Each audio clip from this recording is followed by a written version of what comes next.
In Luke chapter 13, verses 6 to 9, Jesus told this story. And he began telling this parable. A man had a fig tree which had been planted in his vineyard. And he came looking for fruit on it and did not find any. And he said to the vineyard keeper, "Behold, for 3 years I've come looking for fruit on this fig tree without finding any. Cut it down. Why does it even use up the ground?" And he answered and said to him, "Let it alone, sir, for this year too, until I dig around it and put in fertilizer. And if it bears fruit next year, fine, but if not, cut it down." I went to the bank the other day, and I realized, and I walked into the bank, there were 2 people ahead of me in the line. And I could feel panic rising. Like, I have to wait for these 2 people to move. And I suddenly realized that I haven't been to an actual bank in almost 5 years. Because the last time I went to a bank was 5 years ago. That was to open the account. It's so, we don't have a lot of money that probably you didn't want to know about that, but, we don't have a mortgage or we don't have any investment. We don't really deal a lot with bank. And I always use online banking. So I don't really have to go to an actual bank. Even putting the money in, the check in, which I had to go to bank, then it was an ATM. Now there is an app for that, right? Like that's why I do. I use this phone to even make deposit. And now the only reason I have to go to an ATM is just to take money. And I hope some of these Indian ID guys will develop an app where I can pull the actual money out of my cell phone one day. Shake it so that, so the coin will fall. I mean, maybe I'm just lazy, but I'm just hoping and dreaming one day so that I don't have to want to go to the bank at all, right? The reason I was saying that I was standing there and I'm just thinking how impatient I have become. Even though there are only 2 people, I thought it's just like, what are these 2 people doing? Why are they not moving? What is the lady talking to somebody? Oh, they have 2 checks, and what are they? I mean, I'm just getting frustrated. I could feel it. Then I'm saying to myself, Mathew, you're coming from India. You remember back in the days, I've lived old enough to go to a real bank back in the days in India. Going to a bank was kind of a half-day job.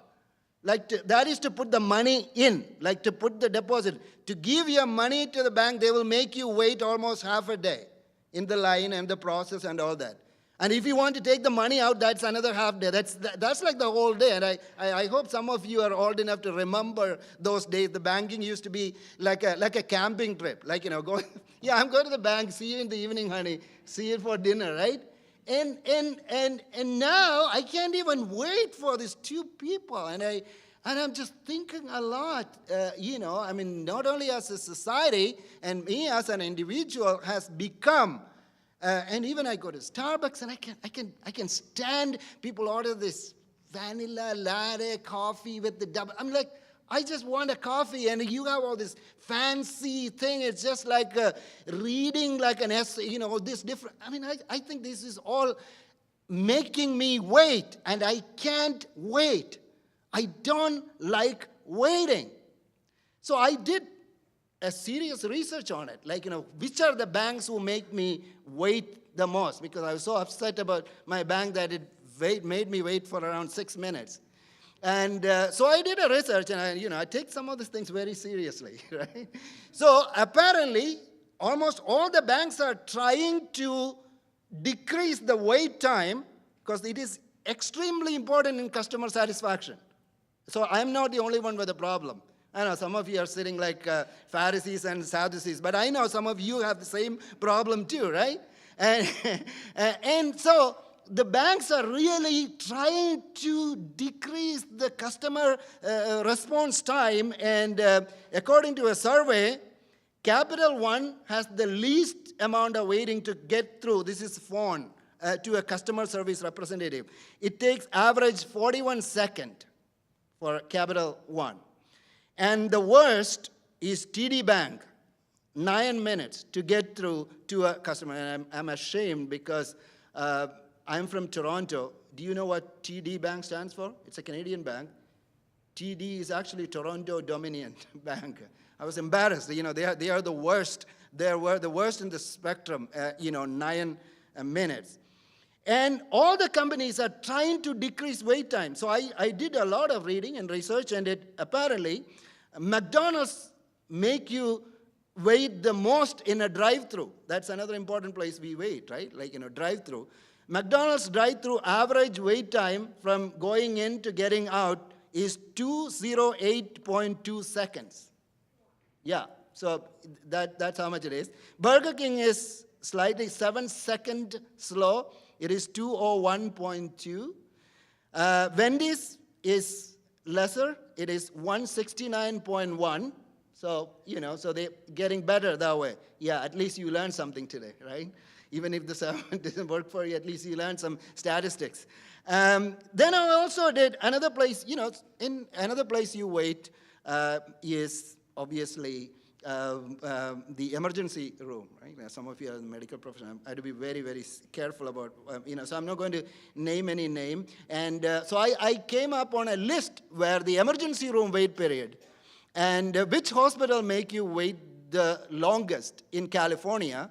And I'm not going to say the name of the hospital, but it is in Fresno, you wouldn't know. And the worst waiting time is 112 minutes for you to go to emergency room and see an average time. And the best time is marked in San Jose.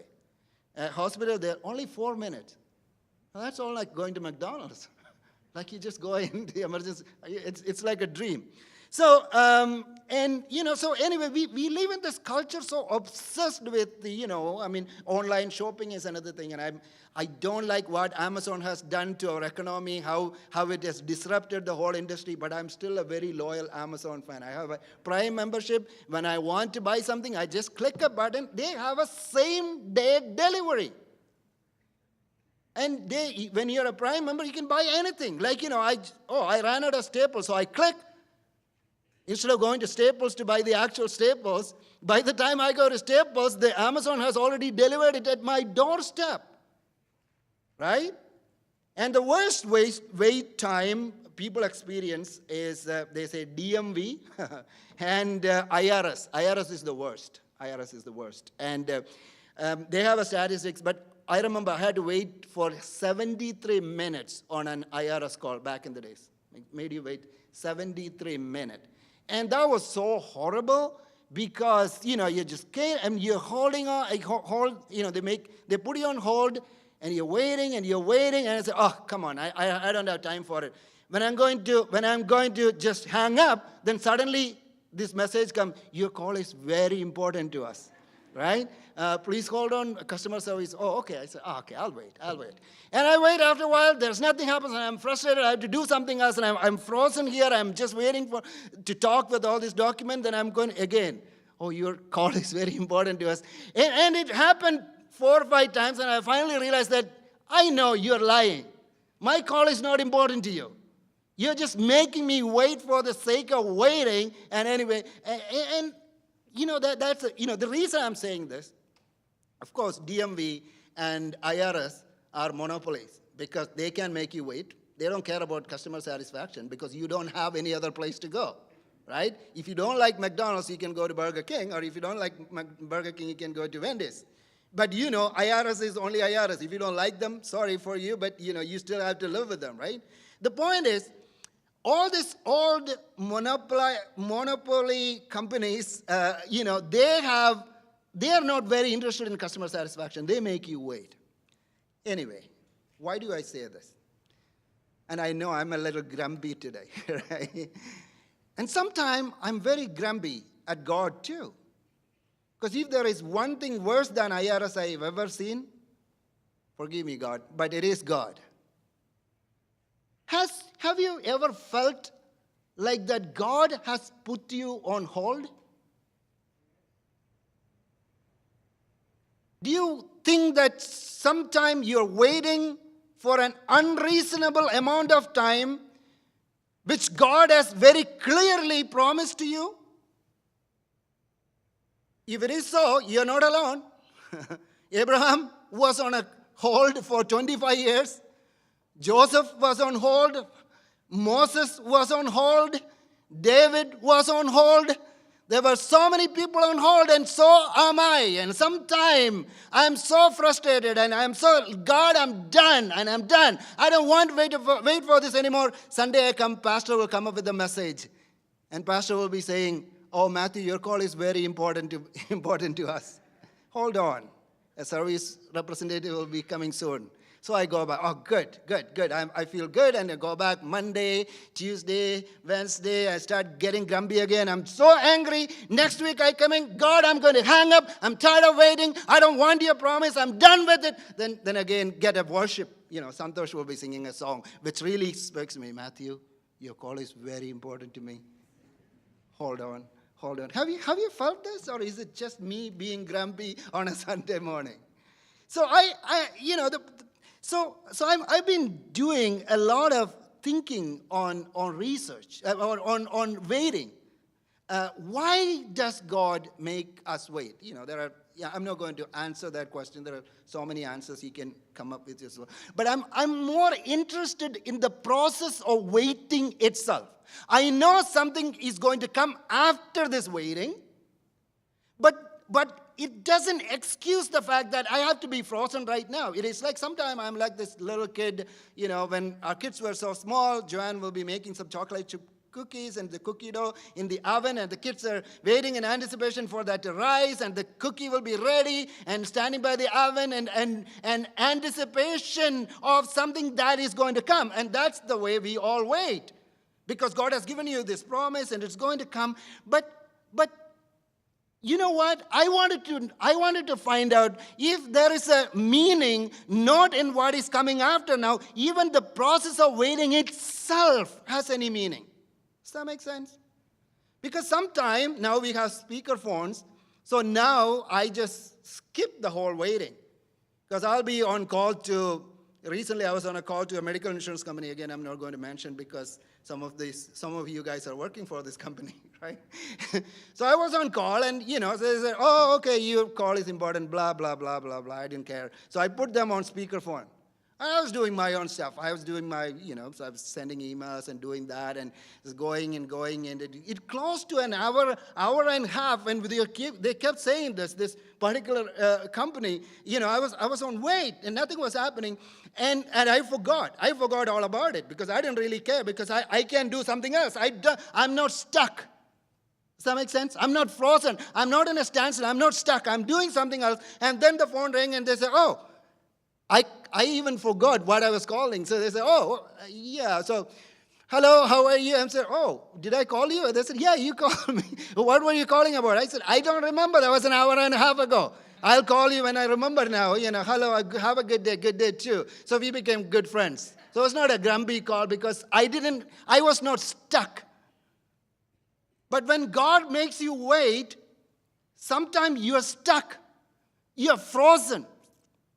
There is something about that process, and God doesn't want you to skip that process so that He can do something else. And when my promise is ready, and then I'll come back, and then I don't mind God making me wait. But in the process of waiting itself, something happens. And I found there are two things happens to me, and I think that probably is what is happening to you too, or I think that is what God is trying to do too. One thing, during the waiting period, the process of waiting exposes my own nature to me. I'll say that one more time.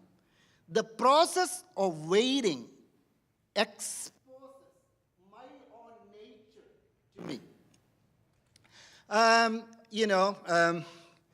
One other thing, as a family, Joanna and I watch many TV programs, and as a couple, one of our favorite shows we watch are crime dramas. Not crime, the true crime series.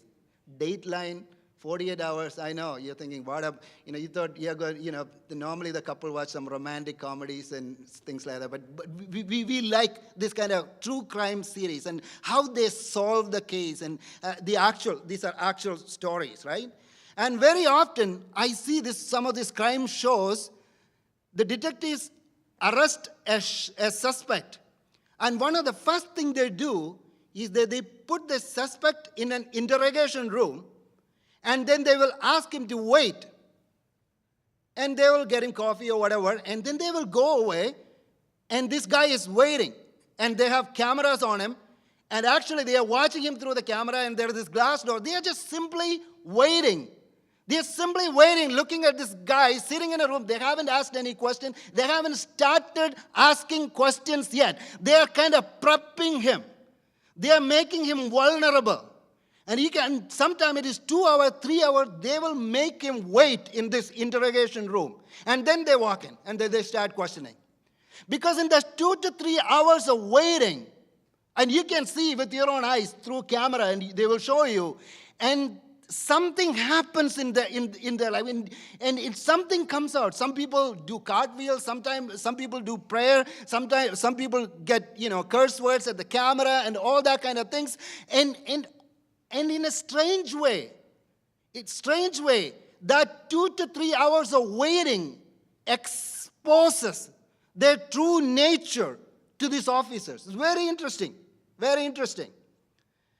And it happens to me too. I've never been arrested or I've never been in an interrogation room. And it happens to me, especially when I hit a red light. And, I drive my kids to school every morning, and, we had to go early in the morning. They go to school sometime at 6:30. Then I have an appointment with everybody at 7:30, and I have to drop them, and I'm just kind of hurrying, and they are hurrying. And I mean, they have been gracious to me, but sometime I'm at the right turn signal. It's a red signal, but still he can do the right turn, but the lady in front of me doesn't know that she can take run. I'm just going to, lady, go. There's nobody in the car. He can still do the right turn. Just go so that I can go. I get frustrated. I can feel a monster coming around. No, this is not the Pastor Mathew all the time. Especially, sometime in the green light, the person who's in front of me, I don't know if you have seen this. This is a new phenomena. People who don't text and drive, they make sure that they all do all their texting on a red signal. So the person who is sitting in front, in front of me is a red signal doing all the texting and the emailing, the whole work is, and it's green signal the person is not seeing. And you get frustrated. And, sometimes you honk, and sometimes, stupid people, I'm a pastor, I'm not supposed to say that. But I'm angry. It's just 3 seconds, that's all it is. Just 3 seconds, and I'm upset about it. The point I'm trying to make is, sometime in that process of waiting, you will really see who you really are. Do you know that we don't really know who we are? We think we know we are, but we don't really know our true nature. We don't really see ourselves the way God sees us. Christianity always begins with the self-confrontation, not by filling out a card and, just raising your hand in a Billy Graham crusade and you thought you became saved. Yes, you became saved. That's not what I'm talking about. At some point, you have to confront yourself and see in relationship with God, and then only you will understand and appreciate what really salvation means. And then only you will be able to appreciate the way you can live your destiny. First, you have to realize who you are. No, I said something bad about me. I'll say something good about me too. Okay, actually, it's just, it's like we all have, a superhero and an alter ego. You know what I'm trying to talk about? Superman is a big superhero, right? But then he has this alter ego called Clark Kent.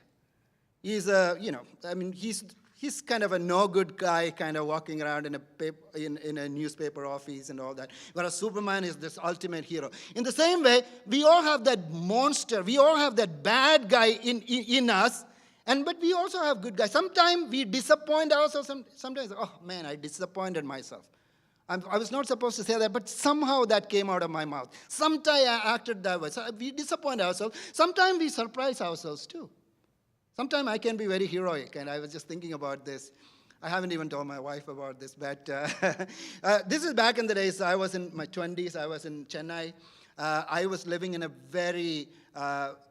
very posh apartment. As a bachelor, two of us were put in that apartment because I was working for a French company. So, everybody else in that apartment are family people, managers and directors and all that. We were junior engineers, but we worked for a French company. They paid the rent. So we were living in this very nice posh apartment with security, all this system. Again, 20 years ago, different kind of security system, but we had a security guard and all that. Anyway, so one night, a guy, a druggie, I don't know even drug what that, but some kind of drunkard walked into this apartment, and he had a knife. And in the middle of the night, actually like around 11 o'clock, 12 o'clock at night, this guy walked in, and he was kind of wielding this knife across, and the security guard ran away. And he was so afraid, because this guy was like 6-foot guy, a crazy guy. I mean, he didn't have any sense. I mean, he was drugged or drunk or whatever that is, right? So all the families, everybody, not a lot of people knew because everybody was sleeping. And as some of you know, I don't really sleep until it is 2 o'clock in the morning. So I was one of the people who were awake. And I saw some of the family people, they had wives and children. So they all closed their door. And I still wonder, I don't know, I just jumped out of our apartment. And man, I thought it was a good story. Man, it turns out to be, it's a very bad story. So I had a bicycle chain in my hand. Bicycle chain. So this is in India, we have no guns or, this is the kind of weapons we have access to. So many people have, I don't know if you have done this kind of things, but you wrap around this bicycle chain in your hand, like this, and tie it with a wire. And so you kind of take it, it comes out like a whip, right? So I had one of that. A friend gave it to me. Now you know what kind of friends I had back in the days, right? so I just, it was the spur of a moment. Now when I think about it, it gives me chill. And I just jumped out, and I knew some bad words in Tamil because I used to work with, I was a cable engineer, so I worked with a lot of laborers, like a manual laborers. So I know I learned the bad words first, and then the good, because he had to know the bad words to communicate to these people. Anyway, so I knew some bad words, and I was not a pastor, by the way. So it was all accepted. It was all fair. This is back in it was my 20s. Anyway, but I'm just jumping into this guy who was like 6 foot thing. I was like Roshan. Roshan is okay when you're 15 or 60, you're okay. But I was Atkinson's age, but looking like Roshan. That's not really good, right? I was like this tiny frame, and the only good thing about it, I had a full beard. So people thought I was in my 40s or something like that back in the days. But anyway, I just jumped into this guy, jumped into the corridor. This guy stands up to me. I just whooshed my whip. I didn't do anything. And then I said some bad word. This guy just turned around. And he started walking. And I'm just running behind him. Then I suddenly, I can't believe that I'm telling this story. This story has never been told. This is the premiere. Anyway, it's like a mouse chasing a cat. Right? Like this guy is running, and I'm just going after. And I still remember that the people were, once the guy was out, the security guard, everybody came back, and all these uncles and aunties were coming, Mathew, what in the world did you do? What is wrong with you? Because, again, in India 20 years ago, there is no 911. There is nobody, you're going to call the police, you call, nobody's going to care. So, so you had to do something like that. But all I'm saying is, the spur of the moment, something came upon me, and I will never do that again, even today. If that happens to me today, I'm not going to do that, because that was incredibly stupid. I don't know, use a good word. Good word. That is not the way. You're not supposed to do that. But there is that in all of you. And I still remember then everybody was going, Mathew. I mean, I became kind of the hero. All the uncles and aunties will invite me for dinner, and they all wanted me to marry their daughters, and all that. Joanne was waiting for me, so She was still in middle school or something like that. So anyway, so no, there is a significant amount of age gap between us, but not that bad. But anyway, the point is, we all have a superhero in us. We all have a monster in us too. And when we wait, in the process of waiting, we are exposed to our true nature that comes out. Sometimes that person who has come out, the true us, might disappoint us. Sometimes he or she might surprise us too. Matthew, you have better potential. You are meant to do something bigger than this. And the Lord is shaping you in the very, very process of waiting. Not after waiting. Not the cookie that is going to come out of the oven. That will come. That's not the point. The process of waiting in itself is important. And another thing, and I'm going to close, is that it also reveals the true nature of God to us. I'll explain. By the way, I read the Bible verse, and you're thinking, where is the Bible verse? You're just talking about your experience. I'll come to that. So we read this story about the parable of the fig tree, right? There is this owner who thinks that fig tree is just a waste of time and space, right? Let us cut it off. And then there is this gardener says, maybe, just maybe, one more year. Can we wait? Now, I'm not going to interpret this parable. There are different interpretations. And first of all, people ask why there is a fig tree being planted in a vineyard, right? That is one thing. And why 3 years? Because an average time for a fig tree can be anywhere up to 5 years and all this. Anyway, there are different interpretations of it. But there are two things I just, in our context, two things we can understand. One thing is about us. That we have to realize that the tree that is going to be cut off is not a rotten tree. Sometimes the tree is rotten, it's going to damage somebody's house or property, then they come and cut it, right? It's not a damaged tree. The tree that is going to be cut off is not poison ivy or something like that. It's not a poisonous tree. We would cut off that kind of tree. But the tree that is being cut off is a useless tree or a fruitless tree. So the one thing you had to pick from that parable is that fruitlessness brings destruction. We cannot be this average Christian sliding by the church circle. I get saved and I took baptism. I am filled with the Holy Spirit. I speak in tongues and I'm doing all this and I just slide. I do all the correct timeline. I follow all the rituals and I follow all the experience and no. Producing fruits is a command because fruitlessness invites disaster, destruction. That's one point, but that's not the point I wanted to make from this parable. And the second one, that is about us. The second one is about the revelation of God in this parable, in which you won't see anywhere else. There are two understandings of God. One, God as the owner, right? That is clearly a depiction of God. That is the God we know. God says, waste of time, cut it off, justice, justice, justice. It's all about right and wrong. It's about you messed up, you're going to pay for it. Cut it off, right? So that is the revelation of God the Jews had. That's the revelation of God people had, and some people even still have that revelation of God. Then Jesus brings us a new revelation of God. Here is a God who says, let's wait. Let's wait. The book of Revelation, Jesus says, behold, I stand at the door and knock. If anyone hears and opens the door, I will come in and dine with them. What kind of a God is that? No God will stand at your door and knock and wait.